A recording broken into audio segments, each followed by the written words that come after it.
कब कहाँ पर कितना पढ़ना है, इस वीडियो में सारा क्लियर हो जाएगा। यह video one and only video आपके लिए एनफ है। इसके बाद में आपको कोई वीडियो देखने की जरूरत नहीं पड़ेगी, सारे डाउट्स क्लियर हो जाएंगे। तो यह वीडियो एक पूरा रोड मैप है कि आपको किस तरीके से प्रिपरेशन को स्टार्ट करना है, कैसे कैरी ऑन करना है और किस तरीके से उसकी एंडिंग करनी है। कौन सी एनसीईआरटी बुक पढ़नी चाहिए, कौन सी स्टैंडर्ड बुक पढ़नी चाहिए, कौन सा नोट्स आपको पढ़ना है, प्रीलिम्स के लिए क्या पढ़ना है, मेंस के लिए क्या पढ़ना है, सारी चीज़ें क्रिस्टल क्लियर हो जाएंगे। ऑफलाइन क्या रिसोर्सेज होने चाहिए, ऑनलाइन क्या रिसोर्सेज होने चाहिए, कब कहाँ पर कितना किस चीज़ को टाइम देना है, इस वीडियो में सारा क्लियर हो जाएगा। यह video one and only video आपके लिए इनफ रहेगी। इसके बाद आपको कोई वीडियो देखनी हो तो नहीं पड़ेगी। सारी चीज़ें एक एक करके स्टार्ट करते हैं। वीडियो को लाइक कर दीजिए, चैनल पर नए चैनल को सब्सक्राइब जरूर कर लीजिए। जय हिंद दोस्तों, मेरा नाम विजन सिंह, स्वागत है आपका केजे मिशन में। यह वीडियो यूपीएससी सीरीज का पार्ट 58 है, जिसमें आपको पता पड़ेगा किस तरीके से आपको यूपीएससी की प्रिपरेशन 3 ईयर में करनी है। यानी ये आपका 3 ईयर प्लान है।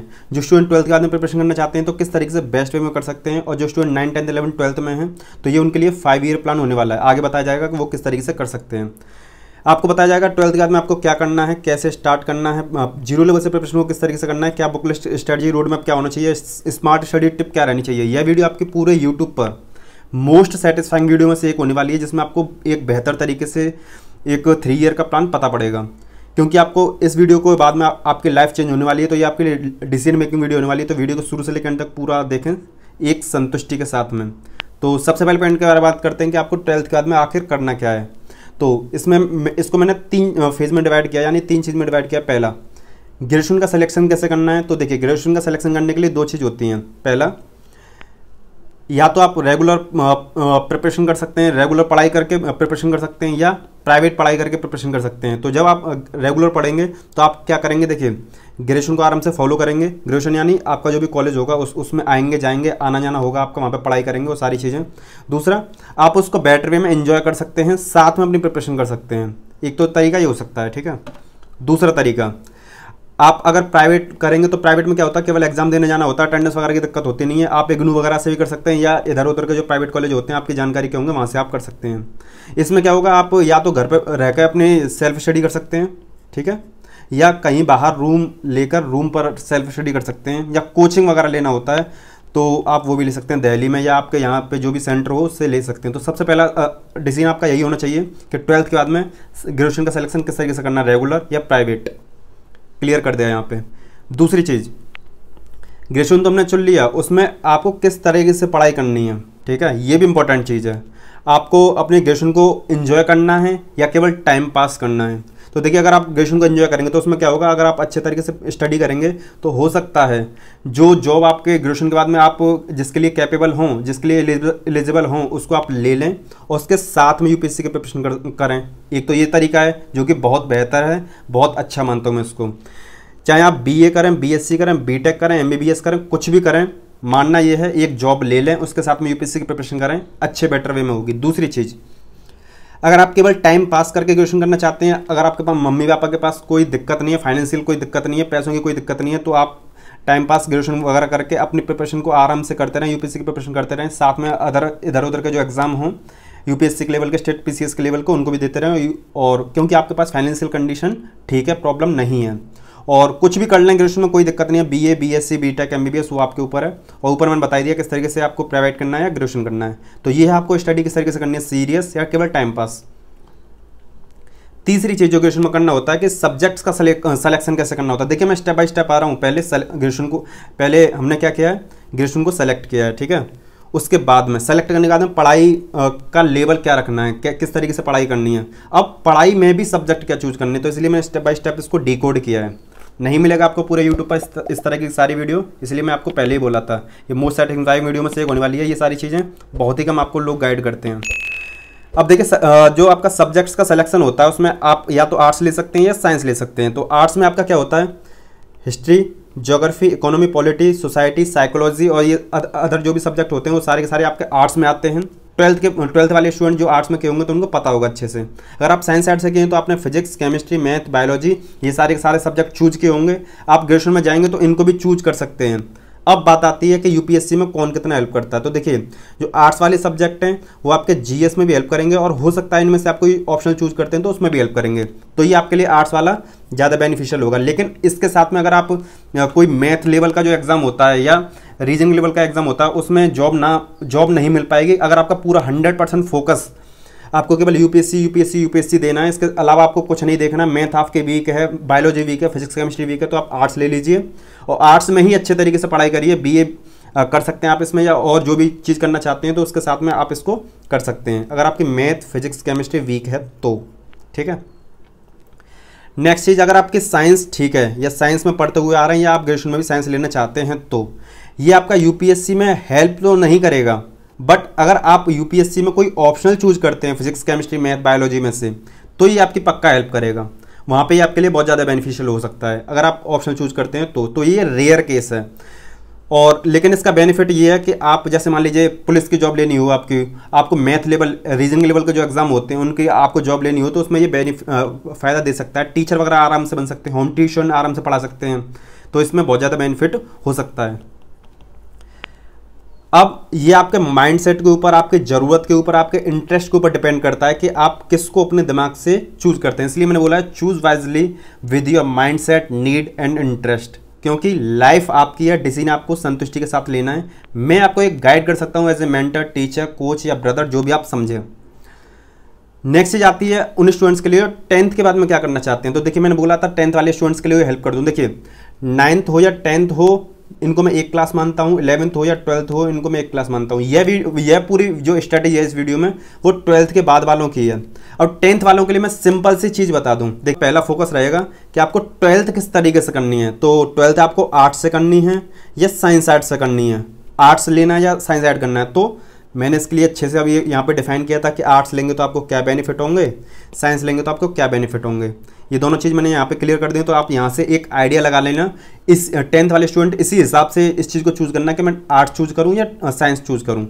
वीडियो को चाहें तो पीछे करके दोबारा से देख सकते हैं। दूसरी चीज़, उसके बाद में आपका सेकंड स्टेप आएगा, क्योंकि पहला स्टेप तो आपका 12th रहेगा, आपका सेकंड स्टेप रहेगा कि आपका ग्रेजुएशन किस सब्जेक्ट में करना है आपको। तो ग्रेजुएशन के लिए भी आपको वही चीज़ फॉलो करनी है जो मैंने यहाँ पे बताया।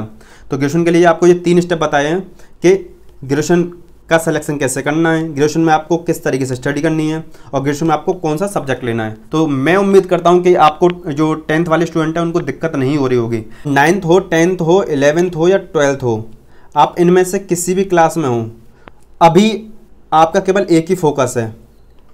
पहला फोकस कि आप अपनी क्लास पर ध्यान दें, अगर आपके बोर्ड्स के एग्ज़ाम है तो बोर्ड्स पर ध्यान दें। दूसरा, आपका NCERT जो बुक हैं उनको अच्छे से पढ़ें, क्योंकि आपको NCERT ही आपका यूपीएससी का बेस होता है। तो इनको अच्छे से पढ़ें, जितना मल्टीपल पढ़ सकते हैं उतना पढ़ें, और बिल्कुल शॉर्ट नोट्स बनाने की कोशिश करें। इसको मैं आगे बताऊंगा किस तरीके से आपको कौन सी मैं वीडियो रिकमेंड कर दूंगा, उससे वहाँ से आप देख सकते हैं। पहला फोकस क्लास पर ध्यान दें, बोर्ड्स पर ध्यान दें, और दूसरा NCERT पर ध्यान दें। तीसरा, कोई एक्स्ट्रा स्किल सीखें जो आपको कुछ पैसे कमा कर दे, चाहे ये ऑनलाइन हो आपका या ऑफलाइन हो, क्योंकि देखिए घर वालों के पैसों पर ज़्यादा आपको राज नहीं करना है, अपने ऊपर सेल्फ डिपेंड बनना है। तो कोई ना कोई स्किल सीखें, कोई ना कोई जॉब देखते रहें, चाहे ऑनलाइन हो या ऑफलाइन हो। मैं ये नहीं कह रहा हूँ कि आपको हार्ड वर्किंग जॉब देखनी है, तो आप ऑनलाइन वगैरह में कोई ना कोई कुछ ना कुछ देख सकते हैं, कोई स्किल सीख सकते हैं ऑनलाइन, कोई जॉब कर सकते हैं ऑनलाइन या ऑफलाइन, वो आपके ऊपर है। ये आप अपने इंटरेस्ट के लिए करेंगे तो आपको एक पैसे की वैल्यू पता समझ में आएगी। तो मैं यही कहना चाहूँगा, ये 3-4 चीज़ें जिनको आप करते रहना। स्किल्स के लिए बहुत ज़्यादा यूट्यूब पे हज़ारों लाख वीडियो पड़ी हैं, उनमें से आगे कोई भी देख सकते हैं। जॉब ऑनलाइन ऑफलाइन कैसे करनी है, हज़ारों लाख वीडियो पड़ी है, कोई भी देख सकते हैं। और हो सकता है न्यूज़पेपर वगैरह की थोड़ी थोड़ी हेडिंग्स को करंट अफेयर के लिए आप थोड़ा सा ध्यान में देते रहना। तो ये उन स्टूडेंट्स के लिए टिप हैं जो अभी 9th में हैं, 10th में हैं, 11th में हैं, 12th में हैं। तो इस वीडियो में जो चीज़ बताई गई है उसको आंख बंद करके भरोसा कर लेना और आंख बंद करके फॉलो कर लेना, क्योंकि इसमें मैंने बहुत ज़्यादा रिसर्च, एफर्ट, एनर्जी, मेहनत डाली है ताकि आपको एक क्लियर कट इन्फॉर्मेशन दे सकूं। क्योंकि इस वीडियो का एक एक वर्ड बहुत ज़्यादा चुन चुन के आपको बताया गया है, बहुत ज़्यादा रिसर्च के साथ में। यूपीएससी के प्रिपरेशन को मैंने 10 लेवल्स में डिवाइड किया है, उसको बताया जाएगा, और कब कहाँ पर कितने स्लॉट में पढ़ना है वो सारा बताया जाएगा। एक एक करके सारी चीज़ों को देख। तो देखिए, यूपीएससी की प्रिपरेशन करने के लिए आपके पास ये 10 स्टेप्स होते हैं, जिनको मैंने लेवल्स में डिवाइड किया है। आप इनको लेवल कह सकते हैं या स्टेप्स कह सकते हैं, जिसको मैंने डिकोड किया कि आपको यूपीएससी की प्रिपरेशन में स्टेप बाय स्टेप इस तरीके से चलना। पहला आपका 0 लेवल, दूसरा NCERT, तीसरा स्टैंडर्ड बुक, चौथा ऑप्शनल, पांचवा डायनेमिक सब्जेक्ट, 6 आपका current affair, answer writing, test series, prelims, mains phase, prelims phase, mains phase. तो देखिए 0 लेवल आपका क्या होता है। 0 लेवल में आपको केवल अपनी यूपीएससी के प्रिपरेशन करने से पहले आपको सबसे इंपॉर्टेंट चीज़ होती है कि आपको उसका सिलेबस अच्छे से आना चाहिए। ठीक है, सिलेबस मैक्रो और माइक्रो 2 तरीके से होता है। टेलीग्राम चैनल से जाकर डाउनलोड कर सकते हैं, मैंने उसमें मैक्रो और माइक्रो दोनों सिलेबस डाल रखे हैं, तो लिंक आपको डिस्क्रिप्शन में मिल जाएगा उसका भी। तो ये आपका सिलेबस वगैरह जो भी सारी चीज़ें हैं इसको आपको ध्यान से पढ़ना, मतलब ध्यान से उसको डिकोड करना है, समझना है, याद कर लें, ज़्यादा बेहतर रहेगा। प्रीवियस ईयर क्वेश्चन पेपर जो पुराने साल के क्वेश्चन पेपर रहे, ज़्यादा नहीं तो 7 साल के आपको ये ठीक से पढ़ने हैं। तो आपको ज़्यादा टेंशन लेनी नहीं है कि मैं सर ये सारी चीज़ कहाँ से करूँ। यूपीएससी सीरीज पार्ट 51 में मैंने पूरा डिकोड कर रखा है सिलेबस को और प्रीवियस ईयर क्वेश्चन पेपर को। एनसीईआरटी को यूपीएससी सीरीज पार्ट 52 में जाकर देख सकते हैं। मोस्ट इंपोर्टेंट जो आपके स्टैंडर्ड बुक्स हैं उनको पार्ट 53 में देख सकते हैं। ऑप्शन को किस तरीके से चूज करना है यूपीएससी सीरीज पार्ट 21 में देख सकते हैं। डायनेमिक सब्जेक्ट्स कितने होते हैं, क्या होता है, कैसे होता है, तो पार्ट यूपीएससी सीरीज का पार्ट 8 में देख सकते हैं। करंट अफेयर को आप यूपीएससी सीरीज पार्ट 54 में देख सकते हैं। आंसर राइटिंग, ऐसे राइटिंग पार्ट 29 या 47। प्रीलिम्स मेंस का फेज आगे बताया जाएगा। तो ये सारी की सारी वो चीज़ें हैं जिनके ऊपर मैं प्रॉपर गाइडेंस के साथ में, एक सटीक तरीके के साथ में, स्ट्रेटेजी के साथ में वीडियो ऑलरेडी बना चुका हूँ। आप जाके चैनल पर उन वीडियो को देख सकते हैं। यूपीएससी सीरीज पार्ट 1 से लेकर पार्ट 100 तक धीरे धीरे आ रहे हैं। पार्ट 58 है जो ये आया है। सारा गाइडेंस आपको एक प्रॉपर वे में मिलेगा, ठीक है। वहां पे जाकर इन सारी चीज़ को देख सकते हैं। नेक्स्ट बात आती है कि आपकी यूपीएससी की प्रिपरेशन के लिए फेजेस में यूपीएससी की प्रिपरेशन को आपको डिवाइड करना होगा, ठीक है। तो मैंने यहाँ पर 5 फेज में डिवाइड किया, phase 1, phase 2, phase 3, phase 4, phase 5। लेकिन इस वीडियो में हम केवल फेज 1 to 3 के बारे में बात करेंगे। फेज ये प्रीलिम्स वाला और मेंस वाला, इसके बारे में थोड़ा थोड़ा बात करेंगे क्योंकि आपके 3 साल का प्लान है ये। तो देखिए, अगर आप बीटेक कर रहे हो तो आपका 4 साल की बीटेक होती है। एमबीबीएस कर रहे हो तो एमबीबीएस 5 साल की होती है। बीए बीएससी कर रहे हो तो 3 साल का होता है। और जो भी उसके साथ आप कुछ करेंगे तो आप अपने हिसाब से इन सारी चीज़ों को कर लेना। लेकिन एक बात और है, चाहे आप बीटेक कर रहे हो या आप एमबीए कर रहे हो, आपका पहला साल तो केवल रैगिंग में चला जाता है और कुछ इन्जॉयमेंट में चला जाता है। तो आप पहले साल को इस तरीके से मजे के साथ निकालें, उसके साथ में अपने सेकंड ईयर से प्रिपरेशन स्टार्ट करें यूपीएससी की। तो पहले फर्स्ट फेज के बारे में बात करते हैं, जिसको मैंने फर्स्ट ईयर बोला है। बीटेक और बीए एमबीबीएस वाले इसको सेकंड ईयर बोल सकते हैं। आपका इसमें पहला आपको 0 लेवल प्रिपेयर करना है, जिसमें मैंने बताया था आपको सिलेबस और प्रीवियस क्वेश्चन पेपर को समझना है, सोचना है, समझना है, डिकोड करना है और उनको हो सकता है तो याद कर सकते हो। सारी चीज़ सही है, 10-15 दिन का टाइम लगेगा। दूसरा एनसीईआरटी बुक्स आप 6 से लेकर 12 तक पढ़ सकते हैं, 9 से लेकर 12 तक पढ़ सकते हैं, कोई पढ़ सकते हैं, लेकिन मैं आपको 9 से लेकर 12 तक बोलूँगा, यही ठीक है। अगर आपकी इंग्लिश ज़्यादा वीक है तो आप 6 से लेकर 12 तक पढ़ लेना, अदरवाइज 9 से लेकर 12 तक बहुत होता है। अपने हिसाब से इसको चूज कर लेना और पढ़ने लग जाना। यूपीएससी सीरीज पार्ट 52 में अच्छे से मैंने डिफाइन किया है। अब बात आती है एनसीईआरटी के लिए सर रीडिंग बोलते हैं, first reading, second reading, third reading. तो देखिए, फर्स्ट रीडिंग के लिए 6 मंथ अपना दे दीजिए। सेकंड रीडिंग के लिए नेक्स्ट अगला 3 मंथ्स यानी 9 मंथ हो गए आपके। और थर्ड रीडिंग के लिए भी आप अपना 3 मंथ यहाँ पे दे लेना, जिसमें आपको शॉर्ट नोट्स बनाने हैं। बना भी सकते हैं और नहीं भी बना सकते हैं, कोई ज़रूरत नहीं है, क्योंकि आप 1 साल तक एनसीईआरटी पढ़ेंगे तो आपके दिमाग में घुल घुला के पूरा समझ जाएंगे उस सारी चीज़ को, ठीक है। पूरा घुल जाएंगे आपके दिमाग में। अब कुछ यहाँ पे इंपॉर्टेंट टिप्स देना चाहता हूँ। 7 इंपॉर्टेंट टिप्स हैं जो आपको फर्स्ट ईयर में आपको फॉलो करनी है। ये फर्स्ट ईयर के लिए आपके लिए गाइडेंस है यूपीएससी की प्रिपरेशन के लिए। पहला, आपको अपने जो आपका एग्जाम है, कॉलेज के एग्जाम है, उन पर भी फोकस करना। हो सकता है फेल हो गए तो आपका 1-2 साल का टाइम बर्बाद हो जाएगा, तो कॉलेज के एग्जाम उन पर फोकस करना है। दूसरा, सबसे इंपॉर्टेंट चीज़ है कि यूपीएससी के चक्कर में अपने लाइफ को स्पॉइल ना करें, उसको एंजॉय करें, ठीक है। कॉलेज लाइफ को एंजॉय करें, अपनी पर्सनल लाइफ को एंजॉय करें, क्योंकि प्रिपरेशन करने के लिए 1 से 2 साल बहुत होता है। आपके पास 3 साल है तो फर्स्ट ईयर को आराम से निकालें और जो जो चीज़ बताऊँ इसमें उसको करते जाना। अपनी लाइफ को एंजॉय करें, कॉलेज लाइफ को भी एंजॉय करें और न्यूज़पेपर को इसमें पढ़ना स्टार्ट कर दें। ओनली फॉर न्यूज़, एक ओवरव्यू लेने के लिए किस तरीके से आपकी न्यूज़ वगैरह रहती है। टॉपर्स की वीडियो आप देख सकते हैं अगर आपका मन करे तो। अदरवाइज ये हमारा चैनल है केजीएम मिशन, ये आपके लिए वन एंड ओनली चैनल आपके लिए एनफ है। आपको इधर उधर कहीं भटक नहीं होती, आपको simple and best guidance with less time आपको इस पर मिलता रहता है। गाइडेंस स्टडी एंड गाइडेंस की आपको दिक्कत लेने वाली जरूरत होगी नहीं। टॉपर्स वगैरह की वीडियो आप देख सकते हैं, वो आपके मोटिवेशन और आपके जनरल इन्फॉर्मेशन के लिए होना चाहिए। एंड आपको कोचिंग की कोई ज़रूरत नहीं है। सबसे इंपॉर्टेंट देखिए, इस चीज़ को मैं हाईलाइट किया हूँ, आपको कोचिंग की कोई ज़रूरत नहीं है। अगर आपके पास पूरा 2-3 साल का टाइम है पढ़ने के लिए तो आपका जो फर्स्ट ईयर है उसको आप 6 मंथ में डिवाइड कर देना। जो फर्स्ट 6 मंथ होगा उसमें आप अपना कॉलेज को एंजॉय करना और कॉलेज की प्रिपरेशन करना, कॉलेज को एंजॉय करना। दूसरा, जो नेक्स्ट 6 मंथ है उसमें आप एनसीईआरटी वगैरह भी पढ़ सकते हैं, या आप ऐसे कर सकते हैं जो मैंने यहाँ पे बताया, या ऐसे कर सकते हैं 6 मंथ के हिसाब से डिवाइड कर लें फर्स्ट ईयर को। सेकंड फेज की अगर बात करते हैं, आपका सेकंड फेज जो आपका सेकंड ईयर होगा और बीटेक और एमबीबीएस वालों का थर्ड ईयर होगा। इसमें स्टार्टिंग है 6 मंथ और बाद के 6 मंथ में मैंने इसमें डिवाइड किया है। इसमें आपको एनसीईआरटी का रिवीजन करना है। स्टैंडर्ड बुक्स को पहले तो सेलेक्ट कर लेना है, कौन सी आपको स्टैंडर्ड बुक सेलेक्ट करनी है, जिसको मैंने पार्ट 53 में बताया है। या कोचिंग नोट्स आपको कौन सा पढ़ना है। देखिए स्टैंडर्ड बुक्स और कोचिंग नोट्स दोनों आज के टाइम पर बहुत अच्छा ऑप्शन है, लेकिन कोचिंग नोट्स वगैरह को मैंने बता रखा है, तो कोचिंग नोट्स को ज़्यादा प्रीफर करना है। स्टैंडर्ड बुक्स 2-4 ही काम की होती हैं जो आपके यूपीएससी के ओरिएंटेशन के साथ में होती हैं। थर्ड चीज़ इंपॉर्टेंट ये है कि आपको ऑप्शन को यहाँ पे चूज कर लेना और उसको स्टडी करना है ये नेक्स्ट 6 मंथ के लिए आपको सेकंड ईयर में, ठीक है। इसकी फर्स्ट रीडिंग खत्म हो जानी चाहिए। अब फर्स्ट एनसीईआरटी ये आपका स्टैंडर्ड बुक्स को पढ़ेंगे कैसे, यूपी सीरीज पार्ट 57 में मैंने स्मार्ट स्टडी बता रखी है कि आपको 10x यानी कितनी तेजी से उसको पढ़ सकते हैं। न्यूज़पेपर का ओवरव्यू उसमें भी देखना है आपको, एग्जाम कॉलेज को ध्यान में रखना है, एनजीओ को भी ध्यान में रखना है। ये आपका कॉलेज का 1.5 साल खत्म हो गया। अब नेक्स्ट जो 1.5 साल है उसको किस तरीके से करना है, देखिए जो ऑप्शन है उसकी सेकंड एंड थर्ड रीडिंग पढ़ने लग जाना, स्टैंडर्ड बुक्स है उनकी भी सेकंड और थर्ड रीडिंग करने लग जाना, साथ में शॉर्ट नोट्स भी बनाते रहना थर्ड रीडिंग में। नेक्स्ट करंट अफेयर के लिए आपको क्या करना है, यहाँ से करंट अफेयर पे आपको पूरा फोकस देना है। अब करंट अफेयर के लिए आपको यहाँ पे न्यूज़पेपर और मैगजीन दोनों चीज़ फॉलो करनी है सीरियसली। न्यूज़पेपर के लिए आपको कोई भी द हिंदू या इंडियन एक्सप्रेस फॉलो कर सकते हैं, आगे मैं आपको बुक लिस्ट बताऊंगा तो उसमें ये बताऊंगा कौन सा आपको फॉलो करना है। और magazine monthly magazine vision, Bajiram, दृष्टि कोई भी एक फॉलो कर सकते हैं, विजन की ज़्यादा बेटर रहती है।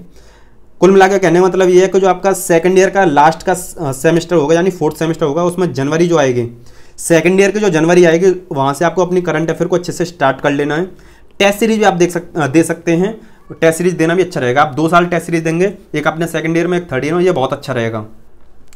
बात करते हैं थर्ड फेज के बारे में। तो थर्ड फेज में आपका क्या है, ये आपका स्टार्टिंग है 6 मंथ और नेक्स्ट 6 मंथ किस तरीके से आपको लेके जाना है वो सारी चीज़ें मैं बता रहा हूँ।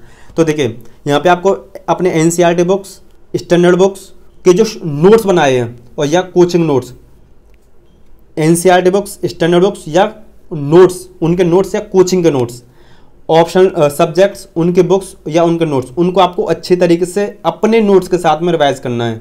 मैं उम्मीद ये करता हूँ कि आपने यहाँ तक नोट्स बना लिए हैं, अदरवाइज नहीं बनाए तो आप इस वाले फेज में अच्छे से इनके नोट्स को बना सकते हैं। रही बात करंट अफेयर की, तो करंट अफेयर को मैंने बता दिया, न्यूज़पेपर एक फॉलो कर लेना, मैगजीन एक फॉलो कर लेना। यहाँ से आंसर राइटिंग आपको स्टार्ट कर देनी है यहाँ से, और आपको एथिक्स के पेपर के भी यहाँ से अच्छी तरीके से प्रिपरेशन स्टार्ट कर देनी है, क्योंकि एथिक्स का पेपर आपको एक मेंटेलिटी एक अच्छी प्रोवाइड करता है आपका एज ए IAS ऑफिसर, तो एक अच्छा पेपर होता है ये। और साथ में एथिक्स का पेपर अच्छा पेपर तो होता है, साथ में आपका एक ह्यूमन डेवलपमेंट भी करता है, तो इसलिए मैं उसको बहुत अच्छा मानता हूँ। दूसरा यहाँ से आपको ऐसे के भी प्रिपरेशन स्टार्ट कर दी है, ऐसे राइटिंग में स्टार्ट करना है। यूपीएससी पार्ट 47 जाकर देख लेना, जिसमें बता रखा है ऐसे के किस तरीके से स्ट्रेटजी रखनी है आपको। नेक्स्ट जो मंथ रहेगा इसमें आपको GS के नोट्स को, ऑप्शन के नोट्स को रिवीजन करना है और करंट अफेयर वगैरह को भी पढ़ते रहना है, साथ में उनका भी रिवीजन करना है, टेस्ट सीरीज देते रहना है। और जो CSET के लिए आपका प्रिपरेशन करनी है वो आप कर सकते हैं, क्वालिफाइंग पेपर के लिए प्रिपरेशन करनी है, कर सकते हैं। अब इसी फेज में इसी को जैसे आप खत्म करेंगे तो आपका प्रीलिम्स आ जाएगा। प्रीलिम्स के लिए डेडिकेटेड 2 मंथ आपको रिवीजन और टेस्ट सीरीज लगानी है बस। तो ये फेज आपका 4 हो गया, ठीक है, आपको डेडिकेटेड। अब बात आती है कि कुछ डायनेमिक सब्जेक्ट्स होते हैं, ठीक है। डायनेमिक सब्जेक्ट्स के लिए आपको स्टैंडर्ड बुक्स ना पढ़ के कोचिंग का नोट्स पढ़ें और उनके साथ में करंट अफेयर को पढ़ते रहें। करंट अफेयर में न्यूज़पेपर और मैगजीन। बात आती है क्वालिफाइंग पेपर के लिए, तो देखिए क्वालिफाइंग पेपर की प्रिपरेशन किस तरीके से करनी है। मेरा qualifying paper regional language Hindi है, तो मैं इसी को चूज करूंगा, आप कोई भी चूज कर सकते हैं, तमिल, गुजराती, बंगाली वगैरह जो भी चूज करें। यूपीएससी सीरीज पार्ट 48 में बता रखा है किस तरीके से प्रिपरेशन करनी है। एंड इंग्लिश क्वालिफाइंग पेपर के किस तरीके से प्रिपरेशन करनी है पार्ट 49 में। CSET के किस तरीके से प्रिपरेशन करनी है, जो कि प्रीलिम्स का आपका क्वालिफाइंग पेपर होता है, पार्ट 50 में जाके आप देख सकते हैं। अच्छे से मैंने डिफाइन किया, 40-50 मिनट के पूरे वीडियो हैं जिसमें आपको हर एक पॉइंट पर डिस्क्राइब किया जिस तरीके से मैं बता रहा हूँ। अब आती है आपके बुक लिस्ट, आपको क्या बुक लिस्ट रखनी है। तो देखिए मैं आपको 1 एंड ओनली वर्ड में खत्म करूँ, यूपीएससी सीरीज पार्ट 55 देख लेना, इसके बाद में आपको पूरी बुक लिस्ट पता पड़ जाएगी 1 ईयर, 2 ईयर, 3 ईयर, 4 ईयर के लिए कौन कौन सी रखनी है। लेकिन फिर भी एक ओवरव्यू के लिए बता दूं, एनसीईआरटी आपको केवल 9th या 12th की पढ़ सकते हैं, या 11th 12th मैं इसको प्रीफर करूंगा। अगर आप कोचिंग के नोट्स पढ़ें तो 11th 12th की एनसीईआरटी पढ़ लेना। अगर आपकी इंग्लिश वीक है तो आप 9 से लेकर 12th की पढ़ सकते हैं, या 6 से लेकर 12th की पढ़ सकते हैं, कोई दिक्कत नहीं। अगर आप कोचिंग के नोट्स परचेस कर रहे हैं तो आपके लिए 11th और 12th की एनफ है। अब बात आती है आपके स्टैंडर्ड बुक्स। स्टैंडर्ड बुक्स आपको कौन सी परचेस करनी है। तो स्टैंडर्ड बुक्स आपके लिए यूपीएससी के ओरिएंटेशन के साथ में केवल 2 या 3 बुक्स हैं, जिसको मैंने यूपीएससी सीरीज पार्ट 53 में बता रखा है। उन 2-3 बुक को ही पढ़ लेना, साथ में एनसीईआरटी पढ़ लेना और साथ में एक किसी कोचिंग का नोट पढ़ लेना, विजन का या दृष्टि का। ये आपके लिए इतना बहुत रहेगा। ये आपका GS का, ये एनसीईआरटी स्टैंडर्ड बुक्स और कोचिंग नोट्स, ये आपका जीएस को पूरा कवर कर देगा। बात आती है ऑप्शन के लिए, तो ऑप्शन के लिए देखिए आप अपने हिसाब से जो आपको चूज करना है उस सब्जेक्ट को चूज करो, उसके आपको बुक लिस्ट को सेलेक्ट कर लेना है, उसके नोट्स को सेलेक्ट कर लेना है, जिसको मैंने यूपीएससी सीरीज पार्ट 21 में बता रखा है किस तरीके से आपको यूपीएससी के लिए अपने ऑप्शन को चूज करना है, ठीक है। नेक्स्ट चीज आती है करंट अफेयर। करंट अफेयर के लिए मैंने आपको बता रखा है ये न्यूज़पेपर एक चूज करना है और एक आपको मैगजीन चूज करनी है। एक ही न्यूज़पेपर एक ही मैगजीन, ज़्यादा के चक्कर में मत पड़ना क्योंकि कॉस्ट बेनिफिट रेशियो कम रहता है। न्यूज़पेपर में आप या तो द हिंदू चूज कर सकते हैं या इंडियन एक्सप्रेस चूज कर सकते हैं, कोई भी एक चूज कर सकते हैं, ये आपके ऊपर है। मैगजीन में रही तो मैगजीन विजन आईएएस की मंथली करंट अफेयर मैगजीन पढ़ लेना, ये बहुत अच्छी रहती है, इसी में आपके सारी चीज़ें कवर हो जाएंगी। अब बात आती है टेस्ट सीरीज। देखिए प्रीलिम्स के लिए टेस्ट सीरीज आप कोई भी 2 कोचिंग ज्वाइन करना, एक विजन को ज्वाइन कर लेना और साथ में एक किसी को भी ज्वाइन कर सकते हैं, ये आपके ऊपर है। 30 से 40 या 50 टेस्ट यूपीएससी के प्रीलिम्स के आपको टेस्ट दे लेने चाहिए, ये इतना एक सही अमाउंट रहता है अच्छे से प्रिपरेशन के लिए, वरना आप कम भी दे सकते हैं। मेंस के लिए आपको टेस्ट सीरीज विजन आईएएस की ज्वाइन कर लेना, ये आपके लिए बेनिफिशियल रहेगी। दूसरा ऑप्शन के लिए टेस्ट सीरीज जो आपने ऑप्शनल चूज किया हो उसके लिए टेस्ट सीरीज अपने हिसाब से देख लेना, और सी सेट के लिए और एसए के लिए टेस्ट सीरीज आप दे भी सकते हैं नहीं भी दे सकते हैं, ये आपके ऊपर डिपेंड करता है, ठीक है। अब आपके कुछ डाउट्स अब भी रह जाएंगे कि सर करंट अफेयर के लिए बता दो थोड़ा सा, तो ये भी डाउट क्लियर कर देते हैं आपका। सबसे पहला डाउट कि करंट अफेयर में मुझे कितना पढ़ना है, यही टेंशन में फंसे रहते हैं। तो देखिए आपको 1.5 साल का करंट अफेयर एनफ होता है। आपका जब पेपर हो, मान लीजिए आपको 2023 में पेपर देना है, ठीक है, तो 2022 की जनवरी से करंट अफेयर स्टार्ट करना, और जब प्रीलिम्स आ जाए 2023 में, यानी आपको 1.5 साल का करंट अफेयर प्रिपेयर करके रखना है। और आप पिछले 2 साल का कर सकते हैं तो और बेटर है। न्यूज़पेपर के आपको नोट्स बनाने हैं तो मैं बोलूँगा नहीं, आपको न्यूज़पेपर के नोट्स नहीं बनाने, लेकिन फिर भी आप चाहते हैं वेरी शॉर्ट नोट्स बनाना जिसको आप आधे पेज में 1 पेज में खत्म करें, तो उसके लिए मैंने यूपीएससी सीरीज पार्ट 14 बना रखा है, जाके देख सकते हैं किस तरीके से न्यूज़पेपर पढ़ना है, 1 से 1.5 घंटे में किस तरीके से पढ़ने की स्ट्रैटेजी होनी चाहिए और नोट्स कैसे बनाने हैं बिल्कुल short. UPSC series part 14। Magazine के नोट्स बनाने हैं तो देखिए मैगजीन के नोट्स टॉपिक वाइज बनाना, सब्जेक्ट वाइज बनाना और वेरी शॉर्ट नोट्स बनाना। जो भी टॉपिक हो उसका 1/4 पार्ट ही आपका काम का होता है। मान लीजिए विजन आईएएस के मैगजीन में एक पेज में कोई टॉपिक दे रखा है तो उसका केवल 25% ही कंटेंट आपके काम का है, बाकी छोड़ दो या दिमाग में रखो। 4th चीज, वेबसाइट आपको विजिट करनी है, जैसे PIB, PRS और तमाम तरह के हजारों लाखों तरह की वेबसाइट होते हैं यूपीएससी की प्रिपरेशन के लिए, वो आपकी मर्जी है, आप चूज करें, अभी बताऊंगा क्यों। नेक्स्ट चीज, मैगजीन्स योजना होती है, कुरुक्षेत्र होती है, ये भी आपकी मर्जी है, आप इसको चूज कर सकते हैं। देखिए वेबसाइट हुई या अदर मैगजीन, इनको जो मंथली मैगजीन होती है ना, विजन हो, वाजीराम हो, दृष्टि हो, इनको ऑलरेडी कवर कर लेती हैं वो, इस चीज़ के लिए टेंशन मत लेना। लेकिन फिर भी आप उनको देख लेंगे तो ये आपकी चॉइस है, एक आपकी बेटर अंडरस्टैंडिंग बनेगी, लेकिन इनका कॉस्ट बेनिफिट रेशियो ज़्यादा अच्छा है नहीं। अब मैगजीन को ज़्यादा से ज़्यादा पढ़ें और इनको वेबसाइट्स को ज़्यादा से ज़्यादा विजिट कर लें तो ये ज़्यादा सही रहेगा। और एक RSTV यूट्यूब चैनल है, उसको भी देख सकते हैं, उस पर डिबेट वगैरह आती हैं तो उनको भी आप देख सकते हैं, ये आपका करंट अफेयर के लिए काम कर जाएगा। नेक्स्ट ये कि जो भी मैंने यूपीएससी सीरीज में आपको रिकमेंड किए हैं कि आप इस पार्ट को देख लेना, इस पार्ट को देख लेना, इस पार्ट को देख लेना, आपके सारे डाउट क्लियर हो जाएंगे। अभी पार्ट 58 आ चुका है जो आप देख रहे हैं, नेक्स्ट आपका 59 से लेकर 100 तक आता रहेगा, जिसमें आपके एक एक करके सारे डाउट्स क्लियर हो जाएंगे, वो भी फ्री ऑफ कॉस्ट। बस आपको क्या करना है, हमारे चैनल का 111 रूल फॉलो करना है, 1 लाइक 1 कमेंट एंड 1 शेयर हर एक वीडियो के बाद में, क्योंकि फ्री ऑफ कॉस्ट आपको इतना सारा ज्ञान, इतनी सारी एडवाइस फ्री मिल रही है। अब आपको कुछ एडवाइस और देते हैं जो कि हर एक टॉपर्स वगैरह आपको रिकमेंड करते रहते हैं। जो भी टॉपर्स की वीडियो को आप छानेंगे, 1 लाख 2 लाख 3 लाख जितनी वीडियो आप देख लेना, उनमें से कुछ छानेंगे तो 5-7 स्ट्रैटेजी आपको निकाल के बताएंगे, वो सारी चीज़ें जो आपके काम की हैं। अदरवाइज तो कुछ ना कुछ अपने मनगढ़ंत बनाते रहते हैं। सिलेबस और प्रीवियस क्वेश्चन पेपर्स को आपको एक बेटर अंडरस्टैंडिंग, गुड अंडरस्टैंडिंग के साथ में इनको आपको अच्छे से पढ़ना है, समझना है। दूसरी चीज़, आपको अपने नोट्स वेरी शॉर्ट्स बनाने हैं, चाहे जीएस के हों चाहे ऑप्शन को, वेरी शॉर्ट। थर्ड चीज़, जितना मैक्सिमम रिवीजन कर सकें 10 15 20 बार प्रीलिम्स पेपर से पहले, उतना बहुत अच्छा, ज़्यादा रिवीजन करेंगे, क्योंकि मैंने आपको बोला है रिवीजन मेक्स डिवीजन, जितना अच्छा रिवीजन उतना अच्छा आपका डिवीजन आएगा, उतना अच्छा आपके मार्क्स आएंगे। नेक्स्ट, प्रॉपर टेस्ट सीरीज देना है, प्रीलिम्स के लिए 2 टेस्ट सीरीज देना, मेंस के लिए 1 टेस्ट सीरीज, और सीसेट वगैरह के लिए आप वो आपके ऊपर है, ऑप्शन के लिए टेस्ट सीरीज देना, प्रॉपर वे में अच्छे तरीके से एनालिसिस करके। ये तो आपका सिलेबस के अकॉर्डिंग है, ठीक है। लेकिन कुछ आउट ऑफ सिलेबस चीज़ बता रहा हूँ जो अदर एस्पिरेंट फॉलो नहीं करते, इसीलिए वो यूपीएससी में सेलेक्ट नहीं हो पाते, आईएएस वगैरह नहीं बन पाते। आपको अपने टाइम, प्रेशर और जो भी टेंशन वगैरह है, स्ट्रेस है, उसको मैनेजमेंट करना आना चाहिए। पहली चीज़ ये। दूसरी चीज़, आपके अंदर ये सबसे जो कमी रहती है एस्पिरेंट के अंदर, वो रहती है एनालिटिकल पावर जो होती है, ये एनालिटिकल जो थिंकिंग होती है, एनालिटिकल जो पावर होती है, उसको ज़्यादा से ज़्यादा डेवलप करना है। ये आउट ऑफ सिलेबस की बात है जो आपको अपने पॉइंट ऑफ व्यू से सोच समझ के उनको डेवलप करना है कि ये एज ए IAS आपके अंदर क्या क्वालिटी होनी चाहिए, क्या आपका थिंकिंग होनी चाहिए। क्या आप IAS होते तो इस तरीके से सोचते हैं? आपको IAS लेवल की क्वालिटी स्टार्टिंग से रखनी है। ये आउट ऑफ सिलेबस की बातें, जो स्टूडेंट्स उनको फॉलो करता है वही सेलेक्ट हो जाता है, अदरवाइज रिजेक्ट हो जाता है। अब कुछ इंपॉर्टेंट चीज़ और बता दूं। पहली चीज़ कि देखिए, चैनल को ज़्यादा से ज़्यादा सपोर्ट करते रहना, क्योंकि ये इंपॉर्टेंट चीज़ है। जैसे हमारे चैनल पर 50,000 सब्सक्राइबर होते हैं, मैं उम्मीद करता हूँ ज़्यादा से ज़्यादा आप सपोर्ट करेंगे तो अगले महीने तक, क्योंकि आपको नहीं पता शायद 5% लोग ही सब्सक्राइब कर रखे हैं चैनल को, 95% लोग तो चैनल को सब्सक्राइब ही नहीं कर रखे हैं।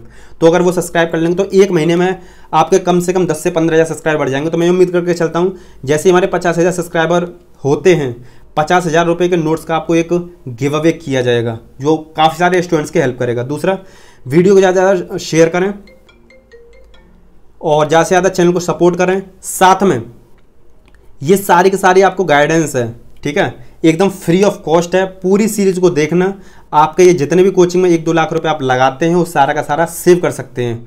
कोई भी कोचिंग की ज़रूरत नहीं है, ज़्यादा आपका टाइम वेस्ट होगा नहीं यहाँ वहाँ देखने में। आपका जो भी टाइम वेस्ट होगा वो सारा का सारा यहाँ पे बच जाएगा, क्योंकि सारी इन्फॉर्मेशन टू द पॉइंट है, फ्री है और सिंपल एंड बेस्ट इन्फॉर्मेशन बिल्कुल लेस टाइम में आपको मिलती है। मेरा मिशन है जिस पे मैं काम कर रहा हूँ, वही सारी चीज़ें आपके लिए हेल्पफुल बना सकूँ, यही मेरा काम है। उम्मीद करता हूँ वीडियो आपको पसंद आई हो। चैनल को ज़्यादा से ज़्यादा सपोर्ट करना, ज़्यादा से ज़्यादा वीडियो को शेयर करना। साथ में जो चीज़ें आपको रिकमेंड की गई हैं, ठीक है, उनको फॉलो करने के साथ में वीडियो को ज़्यादा से ज़्यादा शेयर करना। इसके साथ ही इस वीडियो को हम समाप्त करते हैं। जय हिंद।